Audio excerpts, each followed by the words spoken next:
Olá pessoal, continuando então nossa explicação lá de Irradiance Maps, vamos falar agora do Hemisphere Subdivisions e o Interpolation Samples. Então eu vou mostrar aqui para vocês, explicar e vou lá direto para o Max para a gente fazer uns exemplos, ok? Aqui olha só aquilo que eu mostrei para vocês antes, tá?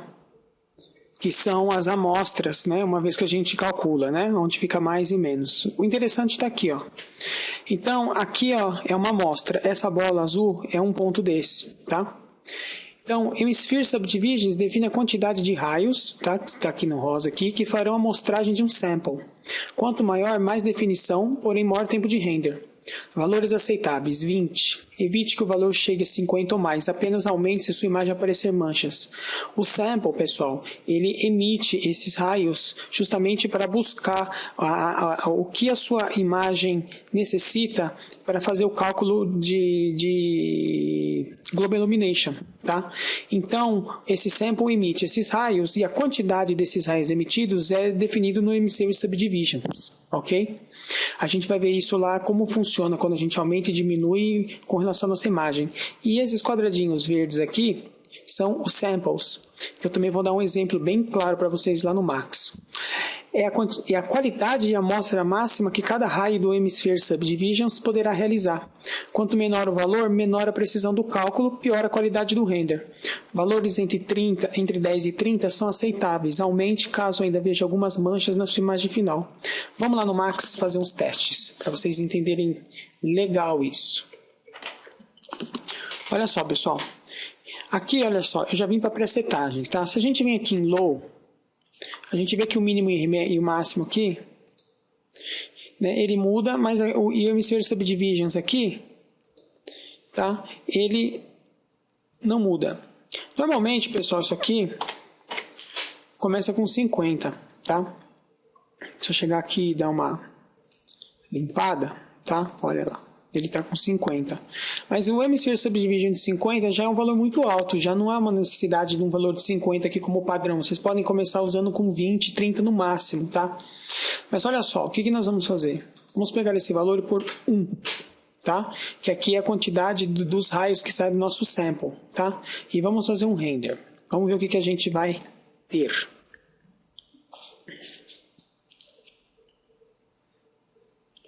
Tá, não mexemos aqui no rate, tá? Ele fez os prepasses, mas olha só, a imagem ficou toda manchada. Por quê? Porque os samples que ele colocou na cena, por terem poucos subdivisions, né, eles não buscam com accuracy, né, com detalhamento, os lugares para gerar o cálculo de GI. Então tem lugares que chega e tem lugares que não. Esses lugares que não chega é onde mancha a sua imagem, tá? Então é crucial que você aumenta a quantidade de subdivisions do seu sphere para que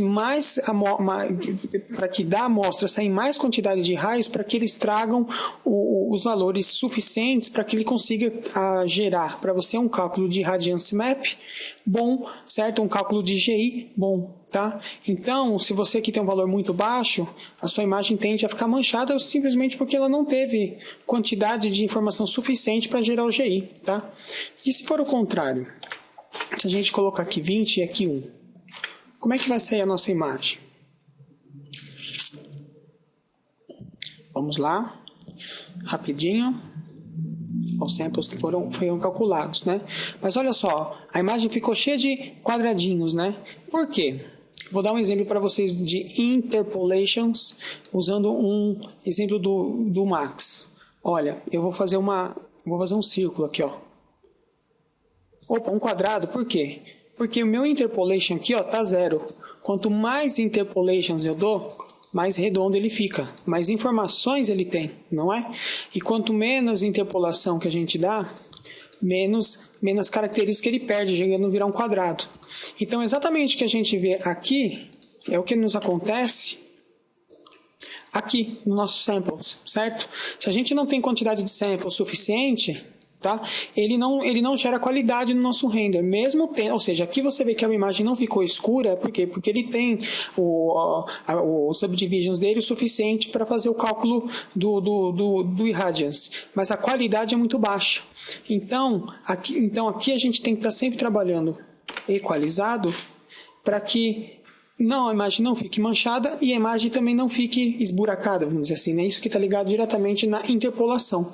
Aumentando a interpolação e aumentando o Subdivision Sphere, a nossa imagem vai sair bacana. Opa! Eu só tenho que fazer na view certa, né?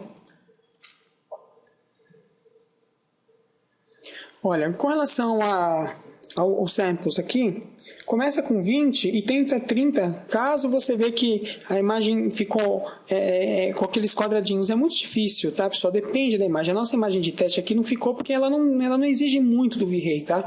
Mas se você fazer uma cena e você vê que tem alguma imagem que não ficou bacana com os quadradinhos, você aumenta para 30 aqui, tá? Tenta não aumentar mais que isso. Se você vê que é uma imagem bacana, assim, é fácil de renderizar, né? Uma imagem lisa, vamos dizer assim, você pode usar 20, você pode chegar a usar até 10, que você não vai ver muita diferença, tá? E o Hemisphere Subdivisions você pode começar com 20 e o máximo 50, tá, pessoal? Valores maiores que 50 é desnecessário, você vai estar gastando seu tempo e não vai ver nenhuma melhora significativa da sua imagem, tá? Procura trabalhar esses valores baixos, tá? E vai aumentando, agora que vocês entenderam por que você tem que aumentar esses valores, né? Então você vai fazendo testes, tá? Até chegar num valor mínimo bacana, tá? Bem, e Radiance Map, pessoal, é basicamente a setagem desses basic parâmetros, ok? Então, trabalhando com mínimo e máximo rate e os Hemisphere Subdivisions, vocês conseguem qualidades bacanas aqui usando em Radiance Map, tá bom? Vamos então agora, na próxima aula, falar sobre Light Cache, tá? Essa duplinha Radiance Map e Light Cache para cenas internas é o creme de la creme, certo? Para cenas externas nós usamos outra combinação, tá? Mas fica entendido então como o nosso Radiance Map calcula e como é que a gente seta ele para a gente ter uma imagem bacana, certo? Então até a próxima aula aí. Falou, tchau, tchau.